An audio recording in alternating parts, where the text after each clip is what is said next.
এই যে আপনারা আল্লামা সাঈদী রহমতুল্লাহ আলাইহির আত্মার মাগফিরাত কামনায় মাহফিল করতেছেন, চিনেন ওনাকে? চিনেন আপনারা? কি হিসাবে চিনেন বলেন তো? কি হিসাবে? শুধু কোরআনের পাখি? কোরআনের পাখি এটা সহজ পরিচয়, কোরআনের পাখি সহজ পরিচয়, কিন্তু উনি ইস্তেকামতের সাথে থেকেছেন জীবনের শেষ মুহূর্ত পর্যন্ত। আমাদের জানা মতে এটা হলো কঠিন পরিচয়। আমি যখন 2013 সালে কারাগারে গিয়েছি, তখনও তিনি কারাগারে, তখন ওনার সম্পর্কে বিস্তারিত ডিটেলস শুনেছি যে কি কি লোভ লালসা ওনাকে দেওয়া হয়েছিল। তুমি তোমার পথ ছেড়ে দাও, তোমার জন্য অনেক বড় সম্মান অপেক্ষা করছে, তোমাকে অনেক কিছু দেওয়া হবে, রাষ্ট্রীয় এই দেওয়া হবে, এই সম্মান দেওয়া হবে, এই মর্যাদা দেওয়া হবে, এই দেওয়া হবে। সব লোভ লালসাকে তিনি দুপায়ে দলেছেন, লোভ লালসাকে তিনি কবর রচনা করেছেন, ইস্তেকামতের সাথে ঈমানের পথে ছিলেন। এরপরে দ্বিতীয় বাধা ওনার উপরে এসেছে, যখন দেখেছে সোজা আঙ্গুলে ঘি ওঠে নাই, তখন তার আঙ্গুল বাঁকা করেছে। কতটুকু বাঁকা করেছে? যতটুকু আঙ্গুল শেখ হাসিনারটা বাঁকা হইতে পারে ততটুকুই বাঁকা করেছে। বাঁকা করতে করতে আঙ্গুল পেঁচ খেয়ে গেছে, আঙ্গুল শেখ হাসিনারটা পেঁচ খেয়ে গেছে। কিন্তু আল্লাহর বান্দা ঈমানের উপর অটল এবং অবিচল ছিল, জীবন দিয়েছে, মৃত্যুর সময় পর্যন্ত বাতিলের সামনে মাথা নোয় না।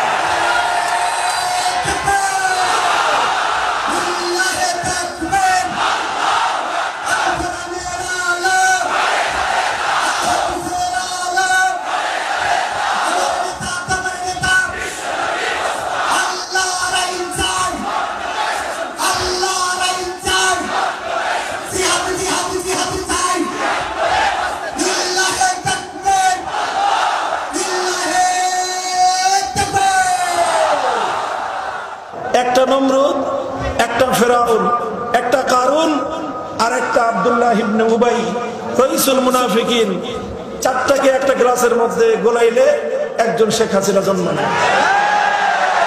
যদি ব্যাখ্যা জানতে চান, আমার কাছে তার স্পষ্ট ব্যাখ্যা আছে, ব্যাখ্যা ছাড়া কথা বলি না, যুক্তি দিয়ে প্রমাণ দিয়ে আমি দেখায় দিব। ওনার প্রতি ব্যক্তিগত কোনো আক্রোশ আমার নাই, ব্যক্তিগত কোনো ক্ষোভ রাগ অনুরাগ থেকে আমি বলছি না কথা, কিন্তু উনি তাওহীদ এবং শিরকের প্রশ্নে উনি শিরকের পক্ষ নিয়েছেন, আমরা তাওহীদের পক্ষ নিয়েছিলাম। আমরা তাওহীদের কথা বলেছিলাম, উনি শিরককে বাস্তবায়ন করার চেষ্টা করেছিলেন। তাওহীদ এবং শিরকের লড়াইয়ে আমরা কারারুদ্ধ হয়েছি, আমরা মাজলুম হয়েছি, তিনি আমাদের উপর জুলুম করেছেন। আর জালেম আর মাজলুমের লড়াইয়ে প্রথমে ওনাকে বিজয়ী দেখা গিয়েছে, চূড়ান্ত বিজয় ওয়াল আখিরাতুল লিল মুত্তাকিন আল্লাহ আমাদেরকেই দিয়েছে। যারা তাওহীদ এবং একাত্মবাদের কথা বলতো, তাদের সকলকে অসম্মান করার চেষ্টা করেছে, অপমান করার চেষ্টা করেছে, প্রত্যেকের নামে মানহানিকর মামলা দিয়েছে। শুধু হত্যা মামলা নয়, মানহানিকর মামলা দিয়ে তার সাক্ষী বানিয়েছে, বাদী বানিয়েছে, সব কিছু তার বাড়ি থেকে তৈরি করে এনে নমরুদ, ফেরাউন, কারুন, আব্দুল্লাহ ইবনে উবাইদের এই যুগের অনুসারী হিসেবে নিজেকে সে প্রতিষ্ঠিত করেছে।